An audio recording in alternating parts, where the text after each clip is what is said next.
Halo teman-teman semuanya, perkenalkan nama saya Fadia Hayatul Aini, mahasiswa jurusan Fisika Universitas Andalas. Nah, sekarang saya ingin menjelaskan kepada teman-teman tentang radionuklida dan tritium 3. Jadi, jangan sampai di-skip videonya ya. Sebelum itu, kita harus tahu terlebih dahulu apa yang dimaksud dengan radionuklida. Radionuklida adalah isotop dari zat radioaktif yang mampu memancarkan radiasi. Secara garis besar, di alam ini terdapat dua jenis radionuklida, yaitu radionuklida alam dan radionuklida buatan. Radionuklida alam adalah radionuklida aktif yang terjadi secara alami dan dapat ditemukan di alam. Sedangkan radionuklida buatan adalah radionuklida aktif yang dihasilkan dari reaksi transmutasi inti buatan di reaktor nuklir. Kedua jenis radionuklida ini dapat berperan sebagai sumber radiasi lingkungan. Radionuklida alam terbagi menjadi dua, yaitu radionuklida primordial dan radionuklida kosmogenik. Radionuklida primordial adalah radionuklida yang telah ada sejak terbentuknya alam semesta. Sedangkan radionuklida kosmogenik adalah radionuklida dari reaksi antara radiasi kosmik dengan inti atom utama di lapisan atmosfer. Pada radionuklida kosmogenik ini, jumlah radionuklida yang terbentuk berbeda-beda, bergantung pada intensitas radiasi kosmik dan konsentrasi inti yang bereaksi dengan radiasi kosmik di atmosfer. Radionuklida buatan. Radionuklida buatan adalah sumber radiasi yang proses terbentuknya melibatkan intervensi manusia, baik sumber tersebut sengaja dibuat untuk maksud-maksud tertentu atau merupakan hasil samping dari pemanfaatan teknologi nuklir oleh manusia. Contoh penggunaan radionuklida buatan pada produksi listrik dari PLTN, penambangan uranium, dan penanganan limbah radioaktif. Nah, sekarang teman-teman sudah tahu kan apa itu radionuklida? Selanjutnya, saya akan menjelaskan kepada teman-teman salah satu contoh nuklida yaitu tritium 3.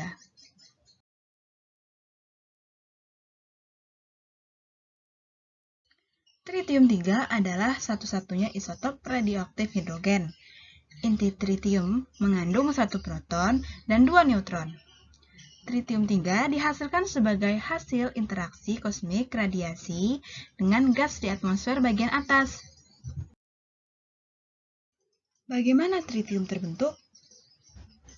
Secara alami, ketika sinar kosmik berinteraksi dengan gas di atmosfer bagian atas, seperti contohnya nitrogen, ia akan membentuk tritium 3 dan karbon. Setelah diproduksi di atmosfer, dengan mudah dimasukkan ke dalam air, kemudian akan jatuh ke bumi dalam bentuk hujan yang memberi kita bentuk alami dari bahan kimia radioaktif. Karena sedikit tritium hadir secara alami, maka harus diproduksi secara buatan untuk digunakan dalam skala praktis.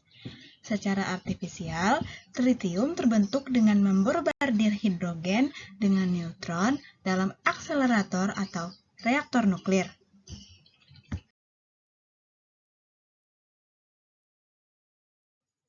Tritium 3 termasuk ke dalam jenis radionuklida kosmogenik karena terbentuk dari reaksi antara radiasi kosmik dengan inti atom utama di lapisan atmosfer. Tritium 3 ini pertama kali terdeteksi pada tahun 1934 oleh Ernest Rutherford, Mark Oliphant, dan Paul Hartree.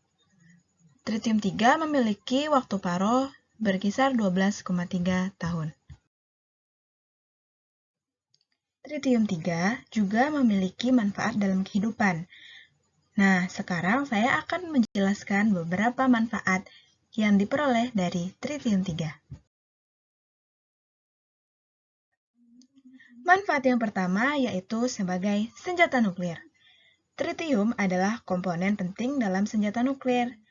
Ini digunakan untuk meningkatkan efisiensi dan hasil bom fisi dan tahap fisi bom hidrogen dalam proses yang dikenal sebagai meningkatkan, serta dalam inisiator neutron eksternal untuk senjata semacam itu. Manfaat yang kedua yaitu sebagai pencahayaan dengan kekuatan sendiri. Partikel beta yang dipancarkan oleh peluruhan radioaktif sejumlah kecil tritium menyebabkan bahan kimia yang disebut fosfor bersinar. Radioluminescence ini digunakan dalam perangkat pencahayaan mandiri yang disebut beta light, yang digunakan untuk penerangan malam hari seperti jam tangan, tanda keluar, lampu peta, kompas navigasi, dan berbagai perangkat lain. Beta light ini menawarkan hingga 25 tahun daya pijar yang tidak perlu diisi ulang oleh listrik. Manfaat yang ketiga yaitu sebagai sumber daya listrik nuklir. Tritium dapat digunakan dalam perangkat beta voltaik untuk membuat baterai atom untuk menghasilkan listrik. Manfaat yang keempat sebagai kimia analitik. Tritium pada kimia analitik digunakan sebagai radiolabel. Ini memiliki keuntungan bahwa hampir semua bahan kimia organik mengandung hidrogen, membuatnya mudah untuk menemukan tempat untuk meletakkan tritium pada molekul yang sedang diselidiki. Hanya saja memiliki kelemahan menghasilkan sinyal yang relatif lemah. Manfaat yang kelima yaitu sebagai fusi nuklir yang terkontrol. Tritium adalah bahan bakar penting untuk fusi nuklir yang terkendali baik dalam desain reaktor kurungan magnetik dan inersia kurungan. Sebagai contoh penggunaan tritium pada fusi nuklir yang terkontrol yaitu pada reaktor fusi eksperimental ITER dan Fasilitas Pengapian Nasional NIF yang akan menggunakan bahan bakar deuterium-tritium. Reaksi deuterium-tritium yang terlihat pada gambar menguntungkan karena memiliki penampang fusi terbesar sekitar 5,0 lumbung dan mencapai penampang maksimum ini pada energi terendah sekitar 65 volt ke pusat massa dari setiap bahan bakar fusi potensial. Selain memiliki manfaat, tritium-3 juga memiliki bahaya. Berikut ini adalah bahaya yang dapat ditimbulkan oleh tritium-3. Tritium-3 adalah isotop hidrogen yang memungkinkannya untuk mudah mengikat radikal hidroksil membentuk air tritiated atau HTO dan atom karbon. Pada manusia, radiasi tritium sejatinya tidak bisa menembus kulit, sehingga tidak terlalu berbahaya saat mengalami kontak dengan tubuh. Tetapi, menghirup atau menelan tritium akan langsung meradiasi dan meracuni tubuh cukup parah. Hal ini disebabkan karena tritium adalah penghasil beta berenergi rendah. Ia tidak berbahaya secara eksternal, tetapi dapat menjadi bahaya radiasi ketika dihirup, dicerna melalui makanan atau air, atau diserap melalui kulit. Kebanyakan penelitian menunjukkan bahwa tritium dapat menghasilkan radiogenik khas, sehingga menyebabkan efek genetik, kelainan perkembangan, efek reproduksi, dan kanker.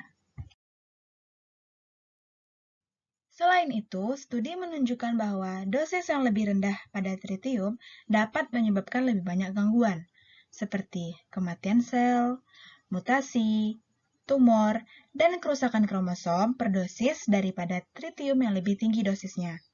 Tritium dapat memberikan kerusakan 2 atau lebih kali lebih besar per dosis daripada sinar ronsen atau sinar gamma.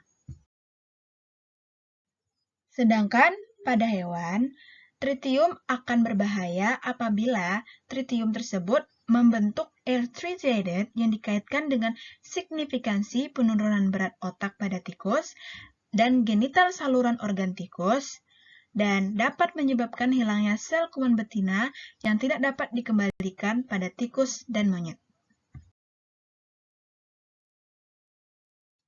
Sekian penjelasan dari saya mengenai radionuklida dan tritium-3 beserta bahaya dan manfaatnya. Semoga bermanfaat untuk kita semua.